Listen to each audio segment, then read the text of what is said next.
Hello friends, welcome to Abhipedia powered by Abhimanyu IAS. इस video में हम हिमाचल प्रदेश के थर्ड वीक ऑफ जनवरी 2021 के इम्पॉर्टेंट करंट अफेयर्स देखेंगे। तो पिछले एक हफ्ते में जो कुछ भी इम्पॉर्टेंट हिमाचल में हुआ है वो हम इस वीडियो में देखेंगे। वीडियो शुरू करने से पहले अगर आपने इस चैनल को अभी तक सब्सक्राइब नहीं किया है और बेल आइकन को प्रेस नहीं किया है, please go ahead and like and subscribe the channel and press the bell icon ताकि ये वीडियोज़ रेगुलरली हर हफ्ते आपको नोटिफिकेशन मिल सके। Other than these videos there are so many other videos जिन्हें आप प्लेलिस्ट में जाकर चेक कर सकते हैं। There are so many multiple choice question videos for course specific. तो वो सभी वीडियोज़ अगर आप देखना चाहते हैं, kindly subscribe to the channel and also comment on the video if you like it. So शुरू करते हैं। सो हिमाचल में जो इम्पोर्टेंट हुआ है, सबसे पहली न्यूज़ है हमारे पास, घराट्स और water mills in Dharamshala to be revived. Now ये थोड़ी सी आर्ट एंड कल्चर से रिलेटेड न्यूज़ भी है, इकोनॉमी से भी रिलेट करती है। तो धर्मशाला में कुछ पुरानी तरह की वाटर मिल्स हैं जिन्हें रिवाइव करने की अब सरकार ने कोशिश शुरू कर दी है। So the rural development department is working in Dharamshala block of Kangra district to revive water mills also known as घराट्स in local parlance। Local language में इन्हें घराट्स कहा जाता है इन वाटर मिल्स को। तो धर्मशाला की जो एडमिनिस्ट्रेशन है, रूरल डेवलपमेंट डिपार्टमेंट है, उसने इसको रिवाइव करना शुरू किया है। क्या होते हैं water mills? To revive and preserve the cultural heritage of Kangra under MG NREGA. पहली बात तो ये कि एमजी नरेगा के अंडर रिवाइव किए जाएंगे। मतलब ये बहुत ही ज़्यादा डिकेड कंडीशन में है, बहुत ही ज़्यादा खस्ता हाल कंडीशन में है, बहुत ज़्यादा पुराने हैं, अब यूज़ नहीं हो रहे हैं। तो नरेगा के अंडर कैसे रिवाइव होंगे? NREGA basically is Mahatma Gandhi national rural employment guarantee act. Mahatma Gandhi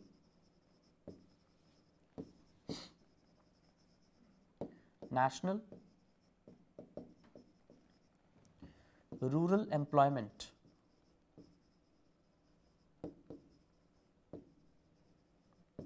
guarantee act, MG NREGA, Mahatma Gandhi national rural employment guarantee act. तो इसमें बेसिकली क्या है कि रूरल एरियाज़ में कम से कम 100 डेज़ की गारंटीड एम्प्लॉयमेंट दी जाती है हर हाउस होल्ड के एटलीस्ट एक इंसान को। तो अनस्किल्ड लेबर होती है ये बेसिकली।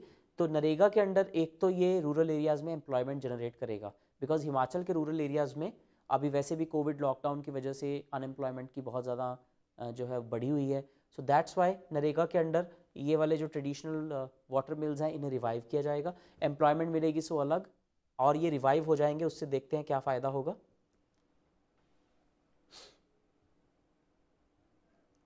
तो इसमें क्या क्या चेंज किया जाएगा?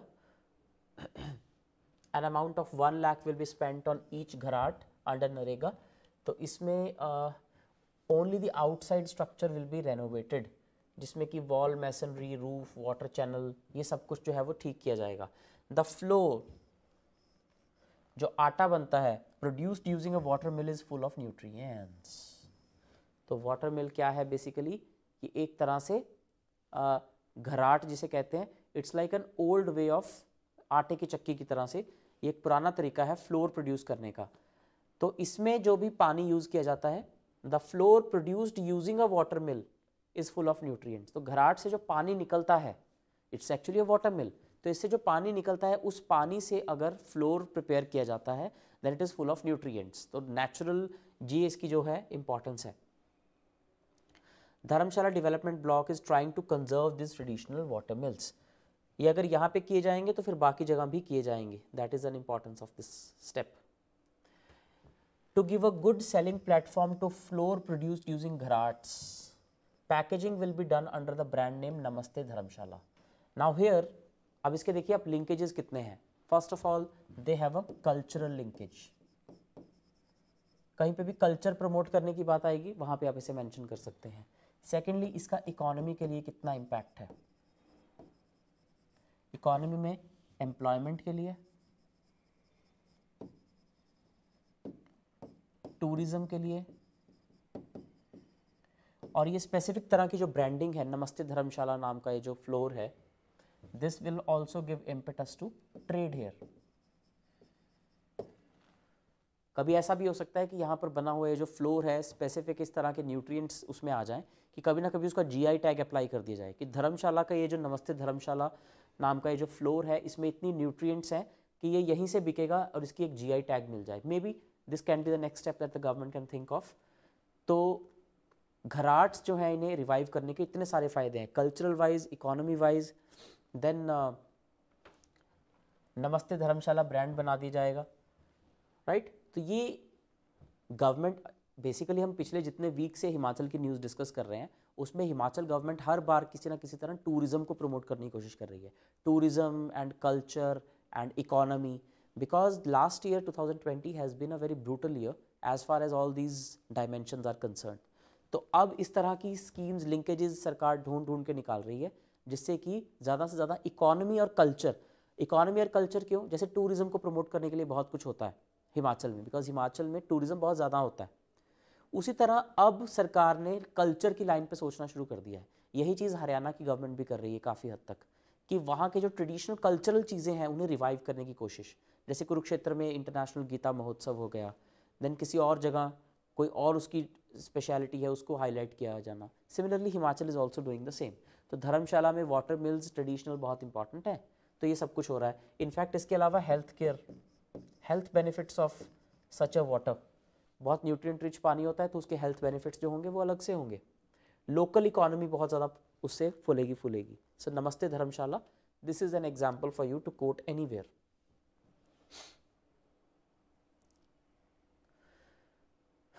तो 5 घराट अभी के लिए शुरू किए गए हैं। A couple of decades ago, 20 साल पहले तक घराट्स were a successful enterprise in terms of earnings. अभी तक ये अच्छे हुआ करते थे 20-25 साल पहले तक भी, as well as a reliable source for farmers to grind whole wheat canals. लेकिन जब से इलेक्ट्रिक मिल्स आई हैं तब से घराट जो हैं ये चलने बंद हो गए। पिछले 20-25 साल पहले तक ये अच्छा तरीका हुआ करते थे एक लाइवलीहुड जनरेट करने का, लेकिन जब से बिजली से चलने वाली मिल्स आई हैं तब से कोई इन्हें पूछता भी नहीं है। With the availability of surplus water in the region in the form of कुहुल्स और drains carrying natural water from streams to villages for irrigation. कूल यानी कि जो हिमाचल में नेचुरल स्ट्रीम से पानी आता है सिंचाई के लिए। It is easy to run a gharat for at least 7 और 8 months a year with low operational and maintenance cost. इससे कितनी ज़्यादा प्रिजर्वेशन होती है, बिजली कितनी बचाई जा सकती है, एनवायरमेंटल प्रिजर्वेशन कितनी हो सकती है। नेचुरली जो स्ट्रीम से पानी आ रहा है उससे वो चल जाते हैं। So what is the use to consume all the electricity then. ये एक और तरीका भी है to promote the idea of Aatmanirbhar Bharat. आत्मनिर्भर भारत मतलब ऐसा नहीं है कि हम पहले जो इलेक्ट्रिक पानी है वो हम कहीं और से मंगा रहे हैं या मोटर कहीं और से आ रही है। यहाँ आत्मनिर्भर भारत में सिर्फ इकोनॉमी का एंगल नहीं है, यहाँ पे एंगल ये भी है कि हम अपने ट्रेडिशनल मेथड को यूज़ कर रहे हैं। ऐसा नहीं कि ये कोई टेक्निक है जो हमने कहीं दूसरी कंट्री से लेनी थी अब नहीं ले रहे, इट्स नॉट लाइक दैट। आत्मनिर्भर भारत का यहाँ पे मतलब ये है कि हम अपनी कोई पुरानी जो ट्रेडिशनल तरीका है किसी काम को करने का, जो कि इकोलॉजिकली भी सस्टेनेबल है और एनवायरमेंटली भी फिजिबल है। इकोलॉजिकली सस्टेनेबल, काफ़ी अच्छी टर्म्स हैं ये, इकोलॉजिकली सस्टेनेबल, इकोलॉजी को नुकसान नहीं होता ज़्यादा, and economically feasible, in fact beneficial, feasibility नहीं बेनिफिशियल है ये, तो इसलिए इसे रिवाइव किया जाना चाहिए। And will generate rural employment. जो घराट बंद पड़े हैं जब वो चल पड़ेंगे that will be a very good thing, right. तो वाटर मिल होती है ये, माउंटेन से जो पानी आता है उन्हें वाटर मिल में चला दिया जाता है, फैन लाइक ब्लेड्स लगे होते हैं उसके एंड पे। तो जो नेचुरल स्ट्रीम्स हैं हिमाचल में वहाँ से पानी आता है, एंड में एक ब्लेड लाइक मिल लगी होती है, ब्लेड्स घूमते हैं with the kinetic energy generated by flowing water. एक तरह से डैम का मैकेनिज्म है, जैसे डैम में जो रोटर्स रोटेट करती हैं जिससे बिजली बनती है, something like that. And they further move the flour mill, इससे जो चक्की है वो चलती है। Wheat is put into the mill from top that grinds it into fine flour using the natural force of flowing water. ये होते हैं घराट। सेकेंड न्यूज़ जो है ये साइंस एंड टेक्नोलॉजी पर्सपेक्टिव से इंपॉर्टेंट है। Doppler weather radar inaugurated at Kufri. तो कुफरी में डॉपलर वेदर रेडार इनॉग्रेट किया गया है। एक्यूरेट वेदर फोरकास्टिंग के लिए, एक्यूरेट वेदर फोरकास्ट यानी कि मौसम की जानकारी के लिए ना सिर्फ ये फार्मर्स के लिए इम्पॉर्टेंट है ताकि उनकी क्रॉप्स को प्रोटेक्ट किया जा सके, बल्कि नेचुरल कैलामिटी से और टूरिज़्म के लिए भी इम्पॉर्टेंट है। हिमाचल में जो मौसम है वो काफ़ी अनप्रेडिक्टेबल होता है, इट चेंजेस वेरी ऑफन। तो इस वजह से फार्मर्स के लिए भी हेल्पफुल रहेगा, टूरिस्ट्स के लिए भी हेल्पफुल रहेगा अगर थोड़ी सी वेदर फोरकास्टिंग बेटर हो पाएगी। तो कुफरी में ये रेडार लगाया गया है, this will be able to do that by predicting the weather of a place much before it changes. इसकी जो शुरुआत की है वो की है union minister of earth sciences, health and family welfare and sciences and technology doctor Harshvardhan ने इसकी शुरुआत की है। First Doppler weather radar FDWR, DWR basically. तो फर्स्ट DWR जो है कुफरी में इंस्टॉल किया गया है। किस ओकेजन पर?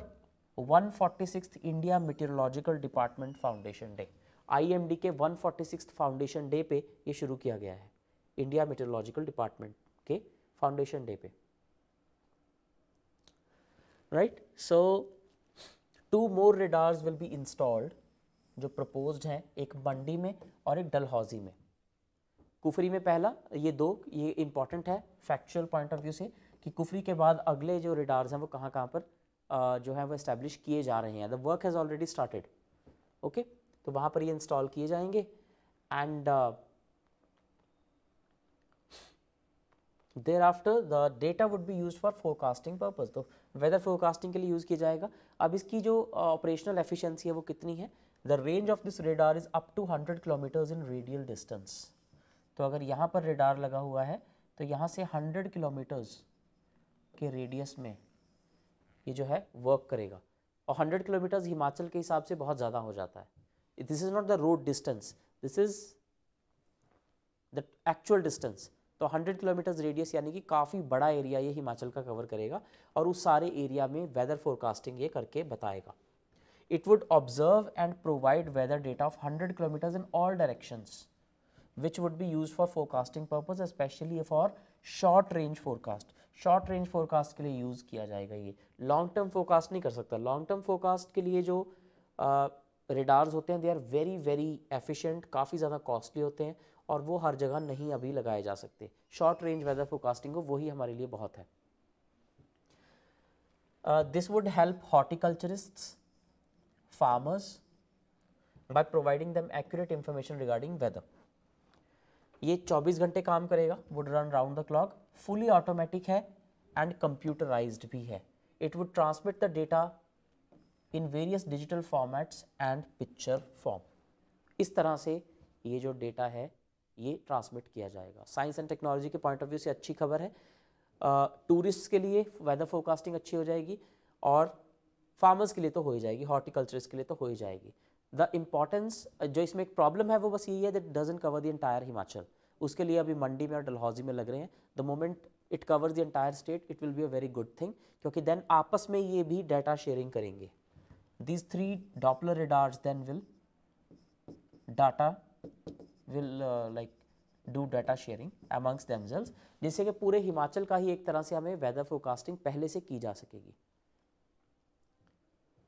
सो in a state like Himachal where weather is unpredictable, वहाँ पर ये इंपॉर्टेंट चीज़ हो जाती है। Biometric system back for PDS consumers in Himachal. Himachal Pradesh में PDS यानी कि public distribution system, public distribution system यानी कि जो राशन सब्सिडाइज्ड रेट पर सरकार देती है, that is public distribution system. Under this system ये बना है फूड सिक्योरिटी एक्ट के अंडर, और इसमें फेयर प्राइस शॉप्स होती हैं, FPS, फेयर प्राइस शॉप्स, जिन्हें कि राशन की दुकान भी कहा जाता है। फेयर प्राइस शॉप्स होती हैं और पिछले कुछ सालों से जो आधार के साथ राशन कार्ड की लिंकेज हुई है, जो सीडिंग की गई है, उसके बाद से अब आधार में जो बायोमेट्रिक्स होते हैं उन्हीं बायोमेट्रिक्स की मदद से जो बेनिफिशियरीज हैं वो अपने एंटाइटलमेंट अपने बायोमेट्रिक्स को दिखाकर ले सकते हैं। उससे डुप्लिसिटी भी खत्म होती है and it is very very efficient as well. तो अब दोबारा से कोविड पैंडेमिक के बाद ये सिस्टम शुरू कर दिया गया है फेयर प्राइस शॉप्स पे, एंड ये 2 रीज़न से इम्पॉर्टेंट है। अभी ये न्यूज़ क्यों इम्पॉर्टेंट है? बिकॉज बेसिकली ये पहले भी हो रहा था, तो अब दोबारा शुरू हो गया है। Why is it important? For 2 reasons. First, for one nation one card scheme to function. अगर इस स्कीम को अच्छे से फंक्शन करना है तो अब ये जो सिस्टम है इसे अच्छे से वर्क करना पड़ेगा। One nation one ration card क्या है? बेसिकली 2020 में हमने इंडिया में एक बहुत बड़ा माइग्रेंट क्राइसिस देखा, जिसमें करोड़ों की संख्या में जो प्रवासी मजदूर थे या माइग्रेंट लेबर थी, वो अपने अपने घरों को वापस गए। बेसिकली अगर हम इंडिया को देखें, so if this is India, something like this, अगर ये इंडिया है तो जो नॉर्थ में स्टेट्स हैं they are agriculturally very developed, और जो वेस्ट में स्टेट्स हैं और थोड़ी सी साउथ में जो स्टेट्स हैं वो वहाँ पे इंडस्ट्री काफ़ी डेवलप्ड है। ऑन द अदर हैंड जो यहाँ वाले स्टेट्स हैं जैसे कि उत्तर प्रदेश, बिहार, झारखंड, छत्तीसगढ़, वेस्ट बंगाल, ओडिशा, ये जो कुछ स्टेट्स हैं, ईस्टर्न स्टेट्स जो हैं, यहाँ पर अंडर डेवलपमेंट है काफ़ी। मिनरल रिसोर्सेज हैं but they are not equitably distributed. Then UP Bihar वाला जो एरिया है वहाँ पर पॉपुलेशन बहुत ज़्यादा है, उसकी वजह से कंपटीशन है, there is a lot of you can say poverty in this areas. इस वजह से यहाँ से, इस रीजन से जो लोग हैं they move towards north and western states. North में पंजाब हरियाणा जैसे स्टेट्स में आके वो एग्रीकल्चर लेबर बनते हैं, और वेस्ट वाली स्टेट्स में जैसे कि गुजरात और महाराष्ट्र में जाकर वो इंडस्ट्रियल लेबर का काम करते हैं। So the thing is, one nation ration card scheme लाने का रीज़न ये है कि ये जो माइग्रेंट क्राइसिस हुआ ना, बेसिकली सारे लोग नॉर्दर्न और वेस्टर्न स्टेट से वापस अपनी ईस्टर्न स्टेट की तरफ जा रहे थे, क्योंकि लॉकडाउन लग गया तो उनको खाने की भी प्रॉब्लम हो गई। खाना सबसे इंपॉर्टेंट चीज़ थी और होती भी है। तो राशन कार्ड तो उनमें से ज़्यादातर लोगों के बने हुए थे, सबके तो नहीं लेकिन ज़्यादातर लोगों के बने हुए थे। तो अगर उन्हें राशन यही अवेलेबल हो जाता उनके एंटाइटलमेंट का, तो शायद उनमें से आधे से ज़्यादा लोगों को वापस ना जाना पड़ता। क्योंकि जो करंटली राशन कार्ड का सिस्टम है वो स्टेट बेसिस पे वर्क करता है। It works on a state wide basis, state wise ये फंक्शन करता है, यानी कि हर राज्य में जो ये है फंक्शन करता है स्टेट वाइज। तो मतलब अगर किसी की यूपी में एंटाइटलमेंट है तो उसे यूपी की राशन शॉप से ही अपना राशन मिलेगा, कहीं और से नहीं। लेकिन one nation one ration card में, जैसा कि नाम से पता लग रहा है, पूरे इंडिया में हम एक राशन कार्ड करने वाले हैं, जिससे कि एक स्मार्ट कार्ड की तरह होगा। उसे इंडिया में कहीं पे भी स्वाइप किया जा सकेगा, किसी भी फेयर प्राइस शॉप पे उसे स्वाइप करके अपना बायोमेट्रिक एंटर करके वहाँ से अपनी एंटाइटलमेंट वो इंसान ले सकता है। और इंडिया में कहीं से भी अगर एक बार उसने एंटाइटलमेंट ले ली तो उस महीने के लिए वो दोबारा एंटाइटलमेंट नहीं ले पाएगा, बिकॉज सेंट्रल डेटाबेस में वो फीड हो जाएगा कि उसने अपनी एंटाइटलमेंट इस पर्टिकुलर जगह पर ले ली है। So this would have been very beneficial अगर ये ऑलरेडी इंप्लीमेंट हो चुका होता। ऐसा नहीं है कि गवर्नमेंट ने माइग्रेंट क्राइसिस के बाद ये स्कीम लॉन्च की है, ये पहले से चल रही है, लेकिन अब इसमें इम्पेटस बहुत ज़्यादा आ गया है, बहुत तेज़ी से इंप्लीमेंट होनी शुरू हो गई है। पहले ये पायलट बेसिस पे चल रही थी, 5-6 स्टेट्स में शुरू की गई थी, लेकिन अब इसमें जो अर्जेंसी है, सेंस ऑफ अर्जेंसी काफ़ी ज़्यादा आ गई है। तो अगर one nation one ration card scheme को इम्प्लीमेंट करना है तो जो पॉइंट ऑफ सेल टर्मिनल्स हैं, POS, EPOS rather, electronic point of sale terminals, उन्हें अच्छे से फंक्शन करना पड़ेगा। तो इसलिए इन एक्टिविटी को दोबारा से रिवाइव करना बहुत ज़रूरी है, ताकि अगर हर स्टेट इसको करेगी तभी वो ऑल इंडिया लेवल पे इम्प्लीमेंट हो पाएगा। अगर इनमें से 3-4 स्टेट्स जो हैं वो लैग करेंगी, so this one nation one ration card scheme can not be a big success. इसको सक्सेसफुल बनाने के लिए हर स्टेट को अपने लेवल पे पूरा एफर्ट करना ज़रूरी है, और इसलिए ये पर्टिकुलर जो शुरू किया गया है, this is important in that context, right. अगर मान लीजिए एक भी स्टेट ऐसा शुरू नहीं करती है सभी में से, so it's like the chain is as strong as its weakest link. तो अगर एक स्टेट ने बोल दिया, फॉर एग्जांपल अगर यूपी बोल दे कि हम अभी नहीं शुरू कर सकते या हम लेट करेंगे, तो one nation one ration card नहीं हो पाएगा, बिकॉज इतनी बड़ी यूपी की जो पॉपुलेशन है वो उसका बेनिफिट दूसरी जगह नहीं ले पाएगी। So that is it. पहला तो ये कारण है उसका। दूसरा, it will help stop leakages. Bogus ID cards या फिर पिलफ्रेज या फिर राशन जो है सब्सिडाइज जो राशन है उसका ब्लैक मार्केट होना या फिर उसका मार्केट में डाइवर्ट हो जाना, this has been a very common phenomenon. तो बायोमेट्रिक ऑथेंटिकेशन से दूसरा इसका ये फ़ायदा होगा। और टोटल इंडिया में 28 स्टेट्स में से 18 स्टेट्स ने बायोमेट्रिक ऑथेंटिकेशन रिज्यूम कर दी है, दोबारा से शुरू कर दी है। कंसर्न है, there are certain concerns about the virus, लेकिन एक बेसिक एसओपी या स्टैंडर्ड ऑपरेटिंग प्रोसीजर सभी स्टेट्स को दिए गए हैं सेंटर की तरफ से कि अगर आपने इन बायोमेट्रिक्स को लेना है, बायोमेट्रिक्स एक्सेप्ट करने हैं, तो उसके लिए क्राइटेरिया है, you have to clean it every time, ऐसे करना है, वैसे करना है। तो if those criteria are followed then biometric authentication can be started, और ये शुरू हो भी गई है। Then there is another issue, iris scanners को यूज़ करने का इशू था कि आइरिस स्कैनर को भी यूज़ किया जा सके, because basically under Aadhaar you have your fingerprints, iris जो आंखों को स्कैन करते हैं, and third is your photograph. ये तीन ही बायोमेट्रिक्स है जो लिए जाते हैं। बेसिकली तो ये दो ही हैं, फिंगरप्रिंट्स एंड आइरिस स्कैनर। तो फिंगरप्रिंट्स तो हो ही गए। The department had plan to have iris scanners also. ऐसा क्यों किया गया, ये बड़ा इंपॉर्टेंट है। बेसिकली जब आधार के लिए, आधार के साथ लिंक किया गया राशन कार्ड्स को, एंटाइटलमेंट्स लेनी शुरू हुई, तो प्रॉब्लम ये आई कि कई बार रूरल एरियाज़ में जो लेबरर्स हैं उनके हाथों में जो फिंगरप्रिंट्स हैं वो डिस्टॉर्ट हो जाते हैं, because they do so much physical hard work, जिससे उनके जो फिंगरप्रिंट्स हैं वो या तो कट लग जाते हैं कहीं पे, जैसे अगर फिंगर पे कट लग गया या फिर वो ब्रूजेस आ गए या जल गया थोड़ा सा, तो वो ऑथेंटिकेट नहीं करता। तो क्या ऐसे केस में उनको अपने इनके एंटाइटलमेंट्स नहीं मिलेंगी?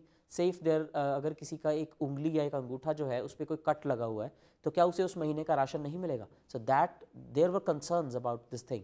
तो इसलिए आइरिस स्कैनर्स भी ज़रूरी हैं, ताकि to bring down the cases of fingerprint mismatch, fingerprint mismatch cases को कंट्रोल किया जा सके। इसके लिए 5 से 7% कंप्लेंट्स हैं फिंगरप्रिंट मिसमैच की।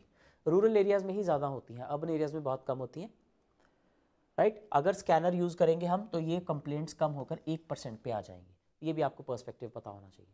So one nation one ration card can not be a success until and unless ये 18 स्टेट्स 28 में कन्वर्ट नहीं हो जाती। सभी की सभी स्टेट्स इसको शुरू करेंगी। इसमें क्या क्या आ जाएगा? EPOS, electronic point of sale terminal, then your biometric authentication, जिसमें ये दोनों चीज़ें आएंगी, fingerprints as well as iris scanner, दोनों चीज़ें आएंगी, तभी अच्छे से फंक्शन करेगा। First step is that all the states do it, second is उनमें EPOS टर्मिनल हो, थर्ड इज बायोमेट्रिक हो और बायोमेट्रिक में ये दोनों हो। अभी तक फिंगरप्रिंट्स हैं मोस्टली, आइरिस स्कैनर भी होना चाहिए, नहीं तो अगर सिर्फ फिंगरप्रिंट्स होंगे there will be 5 to 7% error margin, and it's a very big margin considering the number of beneficiaries under the food distribution system of India. तो ये हिमाचल ने शुरू किया है, and from this other state should also take cue. That means कहीं भी आपको एक क्वेश्चन आ जाता है कि is Himachal ready for one nation one ration card scheme, या किस तरह से हिमाचल में जो पब्लिक डिस्ट्रीब्यूशन सिस्टम है वो फंक्शन करता है, और the role of technology in public distribution system of Himachal. तो आप ये सारा कुछ लिख सकते हैं वहाँ पे। फिंगरप्रिंट ऑथेंटिकेशन चल रहा है, it is one of the 18 states जहाँ पर ये चल रहा है। आइरिस स्कैनर भी लाया जाएगा जिससे जो स्कैन मार्जिन है वो कम होगा। These things add a lot of value to your answers, और इसके बेस पे जो मल्टीपल चॉइस क्वेश्चन है वो तो पूछा ही जा सकता है। दिस ईयर वैसे भी जो एग्रीकल्चर बेस्ड या इस तरह से जो सप्लाई चेन से रिलेटेड, MSP से रिलेटेड, एग्रीकल्चर प्रोड्यूस से रिलेटेड क्वेश्चन है उनके ज़्यादा आने के चांसेस हैं, because it has been in news for quite some time now. तो इसलिए ये न्यूज़ आपके लिए इंपॉर्टेंट हो जाती है। अगर आपको वीडियो अच्छी लगी हो, please like, subscribe and share with your friends. Do not forget to subscribe the channel and press the bell icon. Thank you and have a nice day.